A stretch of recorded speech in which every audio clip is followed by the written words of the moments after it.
Hey guys, what is up? I wanted to talk a little bit about building a spear build.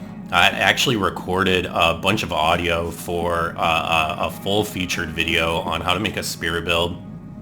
But in retrospect, it became clear to me that really only a subset of the video would be of general interest, and the video just ended up sprawling too much. And then Mocha Latte left a really interesting comment on my previous video, asking a lot of the same tough questions that frankly I've been asking myself. So I'm going to address some of that and talk about how you'd fashion a spear build. I think high level, you really have two choices when you fashion a spear build. You either go with something that's got healing or you go with something that doesn't.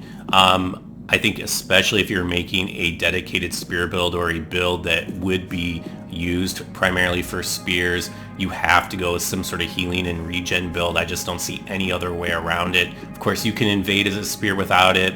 It's totally fine and you'll still win a lot of fights, but the really nasty ganks you will be at a severe disadvantage without the healing. I wanted to talk specifically about the comments that Mocha made. So Mocha's observation, I think it was kind of two-part. One was around the choice of soothing sunlight. And I think Mocha's point is that soothing sunlight is too stat intensive. I assume he meant in terms of faith. He may also have meant in terms of the FP cost, when in fact you could use Great Heal, and you see there's a substantial difference in the faith requirement, 45 down to 25. And I've thought too about this, but the bottom line for me is soothing sunlight, first of all, it has a much wider healing radius, so you're far more likely to get the Guardian and the heal, which can actually be really helpful. It doesn't come up all that often, but then again, neither does soothing sunlight or Great Heal. To be honest, most of your fights are going to be regen, and regen will be enough. It's really only a small subset where soothing sunlight or Great Heal even comes into play to begin with. The other fact is that when you look at Great Heal and you see it only requires 25 faith, you think, well, that's great. But the problem is both spells scale off your faith. So if you have Great Heal with 25 faith, you're just not going to get all that much healing out of it. Certainly not what you would get compared to Soothing Sunlight. Now, Great Heal at 45 faith, I'd have to double check. Now, I know roughly you can take your spell buff and multiply it by 7. That's a really good approximation for what Soothing Sunlight will do for you, which in my case, interestingly enough, on the Saintry Belvine, my spell buff is 170. Now the spell buff on the Canvas Talisman is 190, a difference of 20, so 20 times 7, 140, roughly 140 difference in the total healing that I would get. But because I'm in here with unembered health, I go for the faster cast speed of the Saintry Belvine rather than the additional healing I'd get from the Canvas Talisman. In fact, choosing the proper like Chime or Talisman is a separate topic in and of itself. I won't try to tackle that here. I keep all three types just depending on what I want. But I think the fact that you have to level faith anyway to get the maximum healing out of it, it's not like that faith is there solely to hit Soothing Sunlight.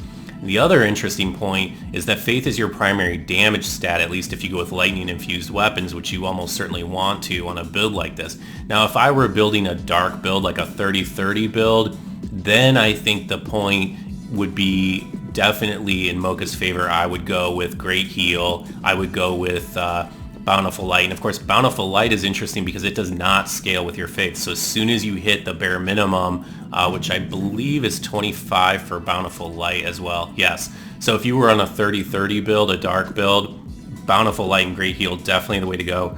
On the other hand, if you're going with a pure faith build, I would say hit 45. The other point is around the attunement. So Mocha made the point that like, hey, even if you use Soothing Sunlight, you're still kind of wasting an attunement slot. And he's somewhat right. And I've played around with different miracles here, but I don't use them very often. I don't use offensive miracles because they consume FP and they take FP away from healing, and healing is the primary consideration.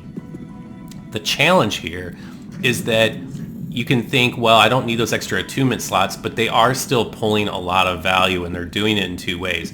The first way is they're giving you more FP, and I suppose that's somewhat obvious. You get a larger FP bar. But the second way, the more subtle way, is that you are getting extra scaling of your FP. In other words, when you're a Spear of the Church, you get scaled FP. You get more FP than your base. And I'll show the graph here in a moment, but it will actually show that when you get, especially around like 3 and 4 combination of host and phantoms, you get a huge multiplicative effect of your FP. And so you're kind of leaving that buff at the door somewhat if you don't have higher FP. Also, having that higher FP with a 3 or 4 V1 means you get more casts of Soothing Sunlight. Like right now, my base FP is 136, I believe. Yes, it's 136. And if you look, Soothing Sunlight takes 80.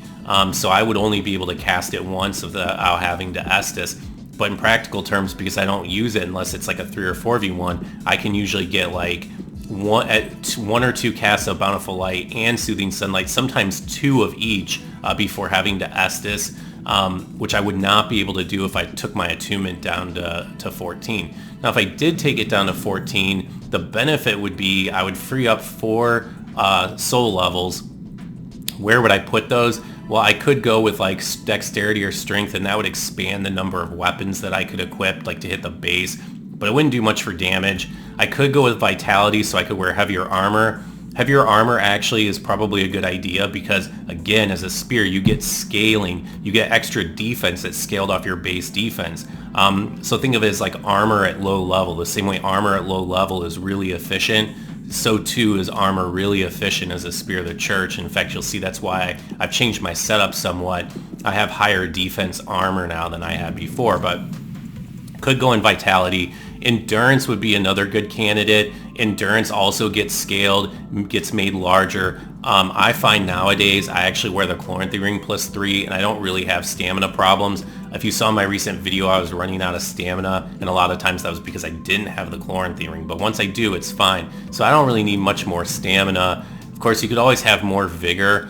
More vigor is definitely a good idea. I could go up to 40. That might be a trade-off worth making. So I might play around with this. So I think if I were to summarize the point around Great Heal versus Soothing Sunlight, I'm not sure how much of a benefit there would be for me to go to Great Heal because I wouldn't want to drop my faith anyway.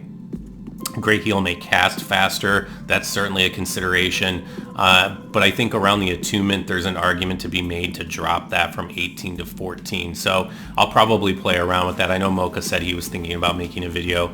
If so, I'm curious to hear what he has to say in more detail. Thanks for stopping by, guys. I hope you found this interesting. Take care now.